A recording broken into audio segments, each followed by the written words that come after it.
Hello, hello. We are on chapter 40. We're moving along. I'm sorry I didn't read a lot this week. I've been busy at work. I'm thankful that I have work, and I have to work again when I'm done reading because there's always deadlines, and we don't always make our deadlines, do we? But that's okay. We're just going to keep going. I know how you guys feel when you're in school and it's time for exams and you're studying and studying and studying. Your brain is just exhausted and you just can't think anymore. Hey, Siddharth, it's coming up soon, right? I got you on my mind. I'm talking about how tired our brains are. No more studying for you between now and test time. Is it tomorrow? I thought it was Saturday.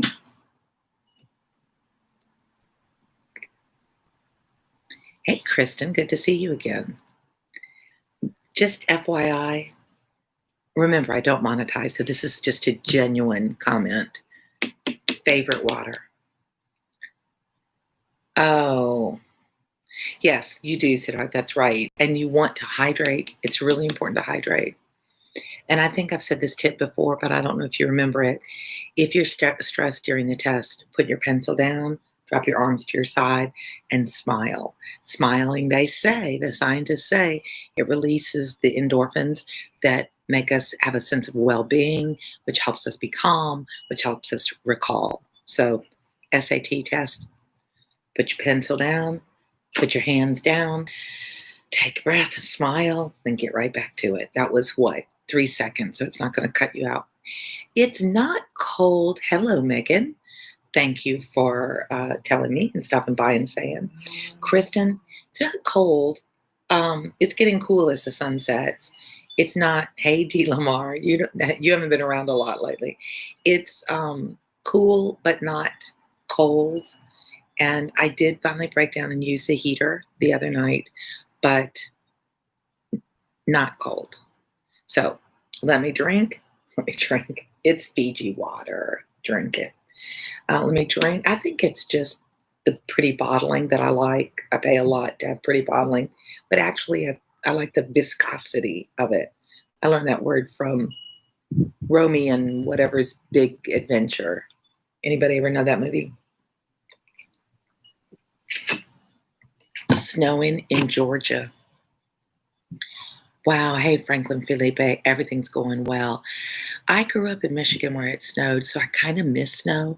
But then when I think about being an adult that has to scrape the car and clear the driveway and have all the bundle up, maybe not. I don't ever have to deal with that. I hopped in the car, ran to get some coffee for tomorrow and water, and Siddharth is our host, and he's encouraging you guys to come over to Discord. Discord hasn't been very active lately. Y'all have been quiet. But when we finish our book, we're going to have, I'll let you tell them, Siddharth. Then you're going to watch the movie from this book. I'm excited about that. Satine, Acne, what a great, I live in Maryland too. Hey, Brittany. Who else lives in Maryland? Who did I miss? Sorry. I'm listening to your lesson before. Lesson before 9 is such a good one. Hello, Chris. I did not see. When you guys start popping in too fast, I don't see all your comments. So hi to Chris. Hi to Brittany. A Lesson Before Dying, one of my favorites. And Satine says, I have to have my glasses to see what Satine says. Hi, I've been watching you this entire year and last year. I love hearing that y'all are growing up with me, as well as you help me in English so much. I'm reading The Scarlet Letter right now. Not one of my favorite stories. I don't hate it, but just not a favorite. And your comments during the readings really help. Well, some of my comments are really, I'm sick of reading this book. So sorry about that. Teleparty, come on to Discord. Join our Discord and then join us for our teleparty to watch Pride and Prejudice. So we can do it over the Christmas break then, Siddharth, because we should be done, I hope. I haven't had a lot of time to read, but hopefully we'll be done soon. Hate this.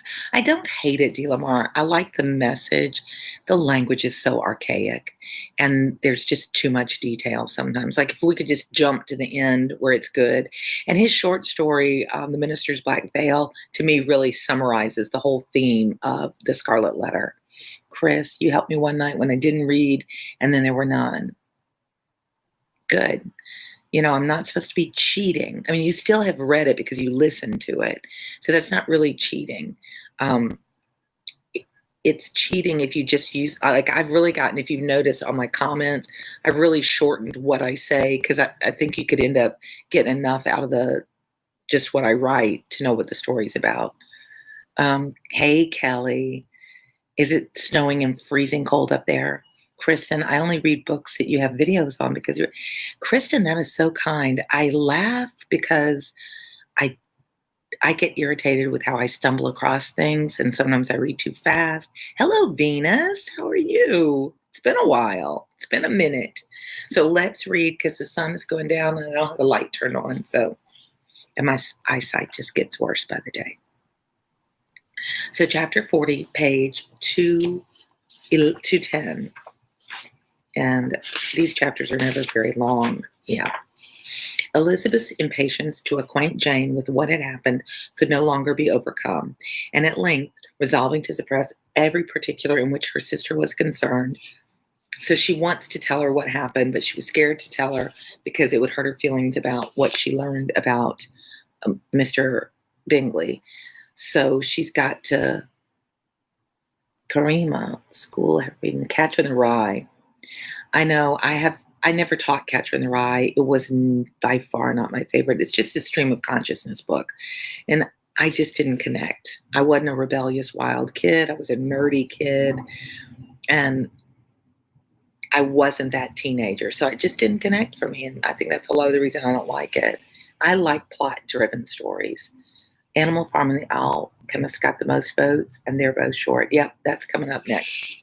I keep getting people that ask me to read other books. I just can't keep up. I'm sorry. I still want to do Tale of Two Cities. I wish I had turned the light on before. Unlikable main character. I mean, he's just supposed to be a teenager, and I like those kind of kids. I just didn't. I thought the story, well, there was no story. It was all thoughts, and I don't know. I don't know. It's just not my book. So Elizabeth is trying to protect her sister, but also needs to unburden to her sister that Darcy asked her to marry him. She related to her the next morning the chief of the scene between Mr. Darcy and herself. Miss Bennet's astonishment was soon lessened by the strong sisterly partiality which made any admiration of Elizabeth appear perfectly natural, and all surprise was shortly lost in other feelings. She was sorry that Mr. Darcy should have delivered his sentiments in a manner so little suited to recommend them, but still more was she grieved for the unhappiness which her sister's refusal must have given him.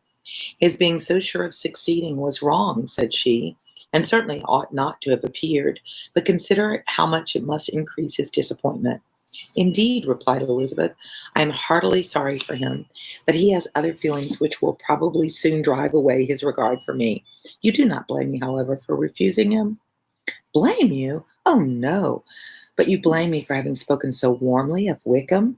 No, I do not know that you were wrong in saying what you did. But you will know it when I have told you what happened the very next day. She then spoke of the letter, repeating the whole of its contents as far as they concerned George Wickham. What a stroke was this for poor Jane, who would willingly have gone through the world without believing that so much wickedness existed in the whole race of mankind, as was here collected in one individual. Nor was Darcy's vindication, though grateful to her feelings, capable of consoling her for such discovery. Most earnestly did she labor to prove the probability of error and seek to clear one without involving the other. This will not do, said Elizabeth. You never will be able to make both of them good for anything. Take your choice, but you must be satisfied with only one. She's saying if you believe Wickham, then Darcy is just immeasurably bad. And if you believe Darcy, then Wickham is a terrible person. And Jane, who wants everybody to be good people, just can't make peace with that. Venus, I've been good, just been busy. Well, I'm glad you've been okay. And I understand being busy, no problem. I'm never scolding when you guys come. I just want I miss you, or I'm happy to see you. Coming to an end this month. Yay, can you believe this semester has gone by? It was some time, however. Oh, I skipped that for the other. This will not do. You will never make be able to make both of them good for anything. Take your choice, but you must be satisfied with only one. There is but such a quantity of merit between them, just enough to make one good sort of man, and of late it has been shifting pretty much. For my part, I'm inclined to believe it all Mr. Darcy's, but you shall do as you choose.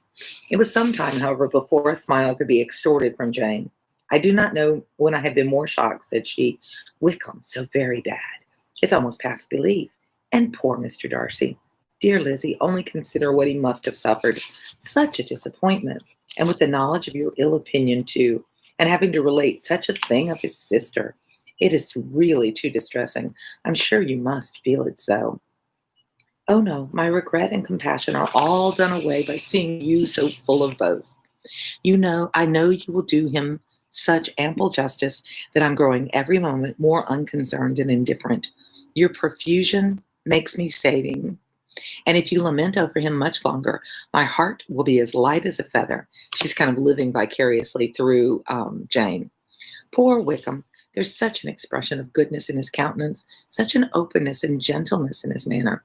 There certainly was some great mismanagement. Now remember, Pride and Prejudice is the title of the book. So if you're looking for things about theme, like quotes about theme, this would be a good thing to annotate, because she's getting over the idea that he looked like he should be a good person. That's that prejudice. You look at someone and you make a prejudicial assessment based on their external appearance. So that quote, poor Wickham, there is such an expression of goodness in his countenance, such an openness and gentleness in his manner. That would be a good thing to annotate there if you know your teacher's going to ask you about theme. Brooke, I watched you for my, and then there was none book. Well, good. I'm glad you're here. It's gone by really quickly. Madeline Herndon, thank you. I love you too. I don't know you, but I've got to give you the love back. To be honest, yeah, it has gone. My daughter and I were talking about that yesterday, that for all that's been packed in this year of sitting at home and not doing the normal things, I can't believe we're already to December. It just is unfathomable to me. All right, keep going. I never thought of Mr. Darcy so deficient in the appearance of it as you used to do, and yet I meant to be uncommonly clever in taking so decided a dislike to him without any reason. It is such a spur to one's genius, such an opening for wit to have a dislike of that kind. One may be continually abusive without saying anything just, but one cannot be always laughing at a man without now and then stumbling on something witty. I hope, said Harth, from your typing to God's ears. Indeed, I could not. I was uncomfortable enough. I was very uncomfortable. I may say unhappy, and with no one to speak to of what I felt, no Jane to comfort me and say that I had not been so very weak and vain and nonsensical as I knew I had. Oh, how I wanted you. Again, characterization. What a good relationship Jane and Elizabeth have. How close they are as sisters. How unfortunate that you should have used such very strong expressions in speaking of Wickham to Mr. Darcy. But now they do appear wholly undeserved. Certainly, but the misfortune of speaking with bitterness is a most natural consequence of the prejudices I have been encouraging. Here's that Pride and Prejudice again. There is one point on which I want your advice. I want to be told whether I ought or ought not to make our acquaintance in general understand Wickham's character, meaning Mr. Darcy. Our acquaintance. I don't know which acquaintance she means. Miss Bennet paused a little and then replied, surely there can be no occasion for exposing him so dreadfully. What is your opinion? That it ought not to be attempted. Mr. Darcy has not authorized me to make his communication public. On the contrary, every particular relative to his sister was meant to be kept as much as possible to myself. And if I endeavor to undeceive people as to the rest of his conduct, who will believe me?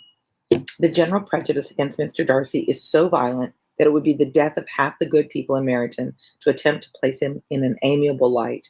I am not equal to it. So she can't make Darcy sound better to the local community by telling what she knows without betraying his confidence. And that was about his sister. And we don't want to spread this gossip about the sister. So she's decided, well, just, this is how people think of him, and I'm not going to go and try and fix it. Wickham will soon be gone, and therefore it will not signify to anybody here what he really is. Sometimes, hence, it will be all found out, and then we may laugh at their stupidity in not knowing it before. At present, I will say nothing about it. You are quite right. To have his errors made public might ruin him forever. He is now perhaps sorry for what he's done and anxious to reestablish a character. We must not make him desperate. So they're very kind about him. Like maybe he regrets what he did and he's matured and he's a better person, and let's give him the chance to redeem himself. If we go out there and spread rumors about his name when he's trying to be a better person. So I mean, I think their character is good. What do you guys think? That they're not just out to destroy him. Do you think the Bingleys, the sisters, would have been as gracious? I don't think so. The tumult of Elizabeth's mind was allayed by this conversation. She got rid of two of the secrets which had weighed on her for a fortnight, and was certain of a willing listener in Jane, whenever she might wish to talk again of either. But there was still something lurking behind, of which prudence forbade the disclosure. She dared not relate the other half of Mr. Darcy's letter, nor explain to her sister how sincerely she had been valued by his friend. Here was knowledge in which no one could partake, and she was sensible that nothing less than a perfect understanding between the parties could justify her in throwing off this last encumbrance of mystery. And then, said she, if that very improbable event should ever take place, I shall merely be able to tell what Bingley may tell in much more agreeable manner himself. The liberty of communication cannot be mine till it has lost all its value. I can't tell my sister about everything. I mean, what's the point? Because it doesn't change anything. She was now, on being settled at home, at leisure to observe the real state of her sister's spirits. Jane was not happy. She still cherished a very tender affection for Bingley. Having never even fancied herself in love before, her regard had all the warmth of first attachment, and from her age and disposition, greater steadiness than first attachments often boast.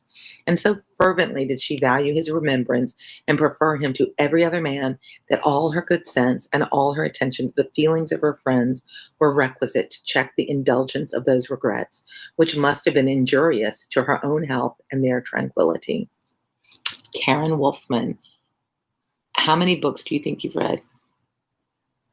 I'm not a big reader. That's part of the reason I think I connected so well to my ADHD students, because I'm ADHD too. If you've read with me long enough, I think you figured that out. But my son is tracking 80 for this year. My dad said he used to read 80 books a year. I don't know. I don't know how many books. I read a lot as a child and a high schooler. I had a lot, Karen, I had a lot I call them the lost decades. I had 5 children. And so it was just pregnant, birth, toddlers, raising, going to graduate school while working with 5 kids. There was not a lot of time to read in between my 25 to 50. And so I've only really picked reading back up now in this last decade. So really not as many as you would suppose. But I do love stories. I don't know that I love books as much as stories, because I'm a big movie fan too. But typically, if I've read the book, I don't like the movie because I have a very active imagination and I play this all out in my own mind. And typically, the characters are not what I imagine them to be in my mind. I did not like, the vampire series.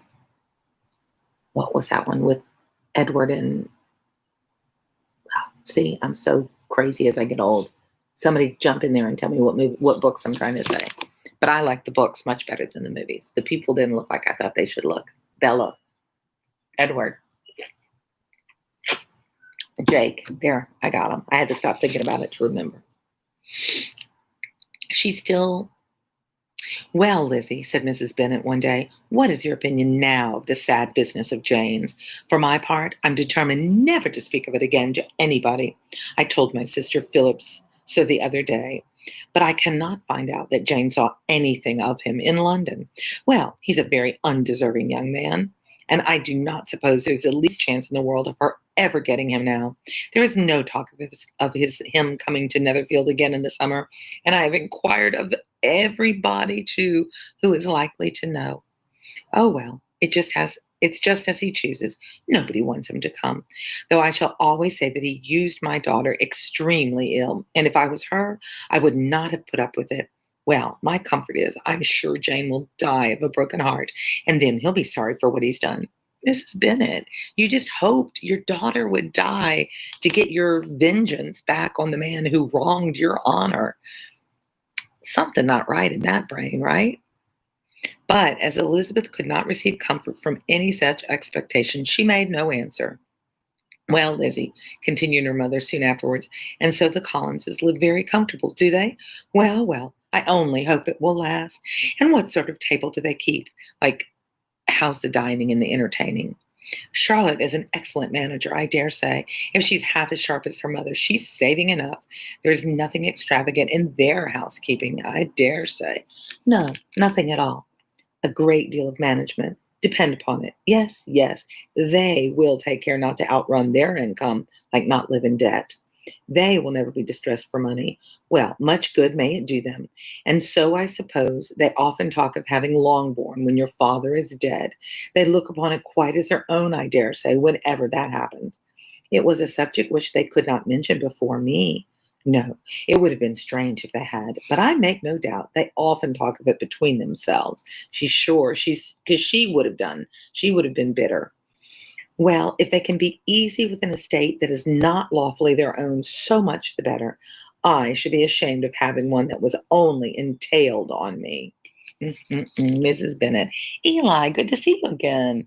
I'm glad. Lesson before dying coming along.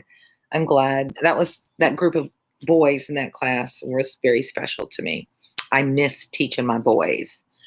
All right, that's all I'm going to read today because I do still need to work a little bit today.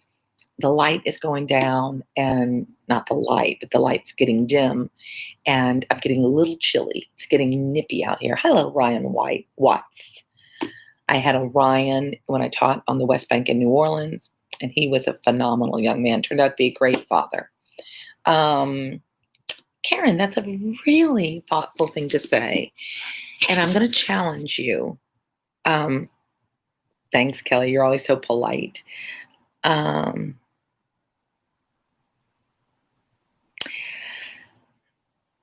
Karen, I will go back and say to you that probably you have teachers that are like me. Don't judge any teacher this year. It's too hard. But you kids have to be willing to give teachers a chance too. It's all about a mutual relationship. Like, I'm goofy and crazy and annoying and loud when I was in the classroom. I expected them to do their work. I didn't cut them, whenever they say, you look at the grade you gave me. And I always came back with I recorded your grade. I didn't give you a grade. So you earned the grade you have. And did you master it? That sort of things. Ryan, online school is very challenging. I agree with you on that. So Karen, I give you the challenge to go out there and try and develop a relationship with a teacher you think might have the potential to be fun or to be kind or to care about you. And there's just so many rules that teachers have to follow. And unfortunately, there's not a lot of time to build those relationships. I guess I misunderstood. Sorry, the first and last letter are interchanged. A Warren. I gotcha. That's clever. So, all right, I've got one of my students trying to call me now. Ryan, hang in there. Hopefully with this vaccine, I heard on the news today, we should start getting vaccinations in arms by the end of December. So for life to get back to normal, maybe the spring, and then that would be the end of online school. Wouldn't that be great? But this is basically online school, isn't it? So, and Ryan, by the way, I appreciate the retraction. Thank you. So I'm going to go. You guys keep reading. If you haven't already subscribed, do it. We're growing, but it's so slow. Once you hit these, like a big 10,000, then the next big goal is 20,000, which it took me 4 years to get to 10,000. So God knows. Eli, you have a good one too. Stay warm, stay safe, stay masked, stay hand clean, and keep reading. And I will read to you next time. See ya.